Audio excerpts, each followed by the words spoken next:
Hello again, everyone, and welcome back to Reddit Aliens. I'm John, and as always, thank you so much for being here.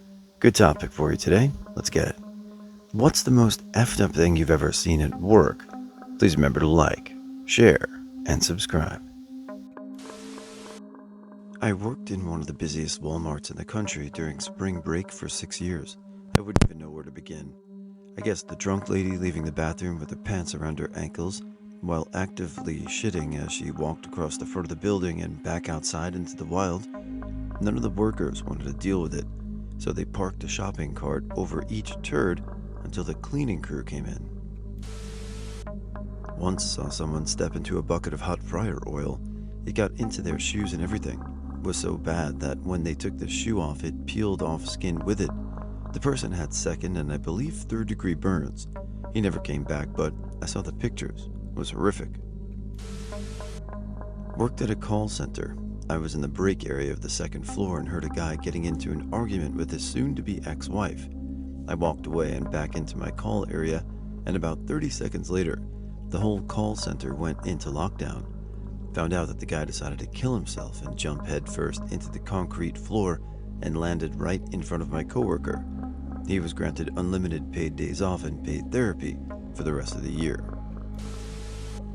Guy cut his finger in the deli slicer and tried to keep cutting lunch meat for a customer with blood everywhere.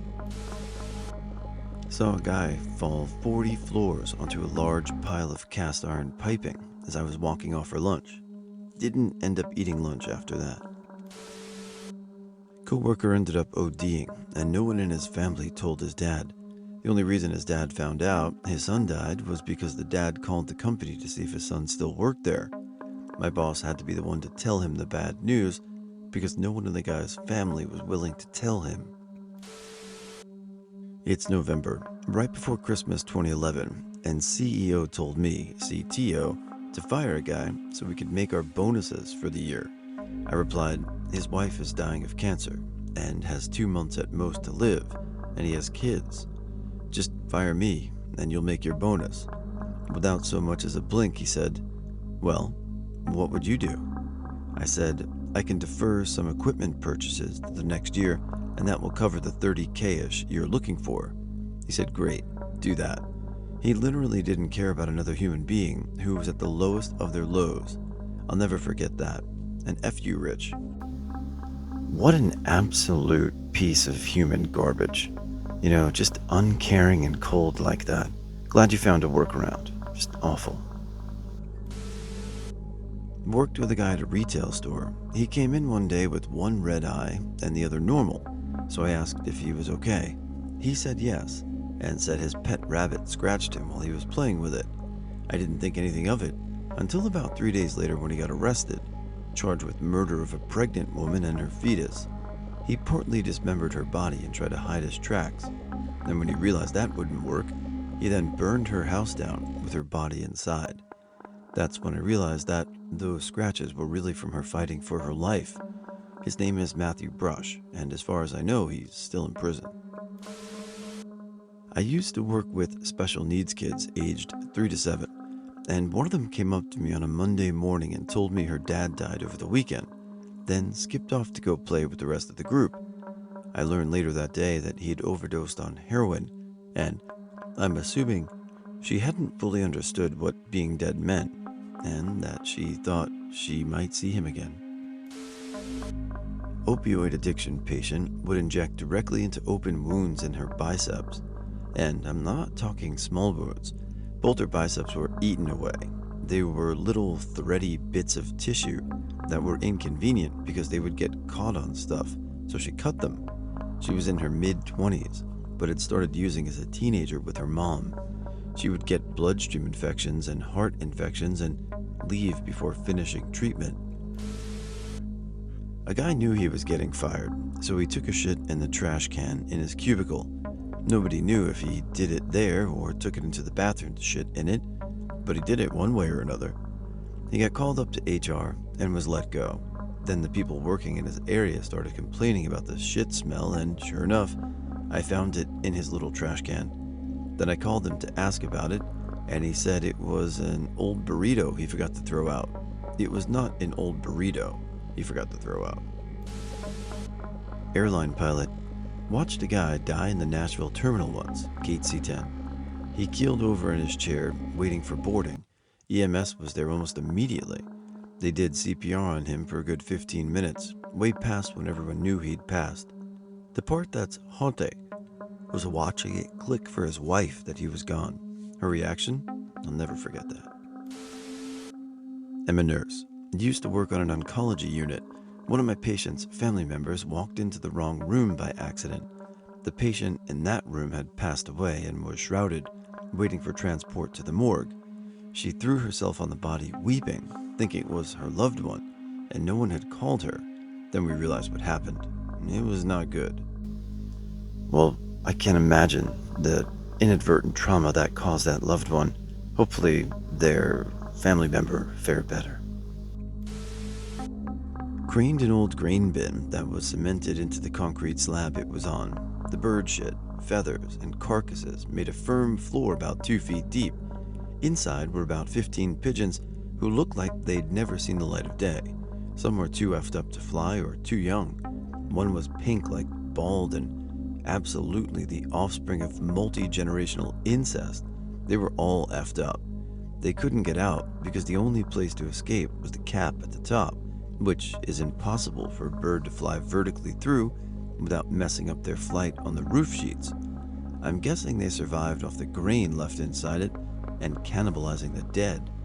Most farmers, in my experience, air out the bins and leave ways for birds to escape before we show up to do work, but that was probably the nastiest farmyard I've been in. There were 7 other bins just like it in a row. 2 things. Pulled up to work. Dude runs out of the store and is immediately shot by a dude behind him. He was stealing and the other guy just shot him. I called out that day. I was the only guy on the front end and a dude had went into the bathroom like 50 minutes ago. So they send me to check. Found him slumped over dead. He OD'd and died in our effing bathroom. I went home after that. I was sorting all the psych patients that were hospitalized in my state and got to this guy, a teenager or maybe a bit older, and he got sent to the ward because he suddenly got aggressive and started to have some episodes that he squirmed in pain, took off his clothes, and things like that. Before being hospitalized, he was complaining about these things, but nothing the medics did was working, and nothing wrong was found. So it should be a psychiatric issue, no? Wrong. He was put in the ward for 2 or so years and lost a lot of his life, being considered insane because he developed a rare spinal cancer that was hard to detect and caused him extreme pain. Really effed up. I don't remember what happened to him afterward, but I'm not really optimistic that it had a happy ending. Once witnessed a group of 15 to 16-year-old teenagers steal an older man's wallet in the mall. They ran past a coffee shop I worked in and went up the escalator, closely followed by the man. Next thing I knew, I heard screaming and fighting and smelled metal, which turned out to be a shit ton of blood. Turns out, the man got into a fight with them and then got stabbed. That entire half of the mall got shut down by the police, and the smell lingered for the rest of that day. A guy at my old job got fired and asked if he could sit in my truck while he waited for a ride. I said yes because we were work friends. Well, his ride showed up and was waiting for him for like 15 minutes. So I went to my truck to see what he was doing. I opened the door to see him passed out with a needle in his arm. He came to and was very ashamed that he was shooting up in my truck. I honestly just felt bad for him. He was previously a recovering addict, but relapse got the better of him. Hope he's doing better now. I worked in an assembly line, making skyjacks. A female coworker was cleaning a base with her hand on a tire. Another worker was testing the tires, and when she tested the tire that the girl was resting her hand on, it forced her arm into a less than 1-inch gap in the base. I couldn't even squeeze my pinky in this gap. She was stuck in this machine for about 45 minutes, arm completely shattered. Everyone was in a panic trying to get her arm out, but they literally had to disassemble the whole thing. The screams still haunt me. I was a head lifeguard instructor. The worst was probably a 15-year-old boy that dove on the diving board, cracked his head open on the bottom of the pool, blood gushing, and was unconscious. My coworker and I had to do a deep water spinal rescue, which is basically the hardest rescue at a pool. The kid not only survived, but became a fellow lifeguard himself the next summer. After reading a lot of these dark stories, I always welcome a happy ending, and there's one, so thank you for sharing. I once provided care for a man with dementia that often led to him being paranoid. His brother, an ex-police officer, was stealing from him. He would pick up his pension, but steal about 10 to 20% of it each time. When the gentleman I cared for called his brother out on it, his brother would always blame his dementia for his suspicions, and then guilt trip him into apologizing for doubting him. Eventually, we were asked to collect his pension instead of his brother, after his brother refused to provide a full paper trail of his pension and deliver the money in a sealed envelope it's given in at the office.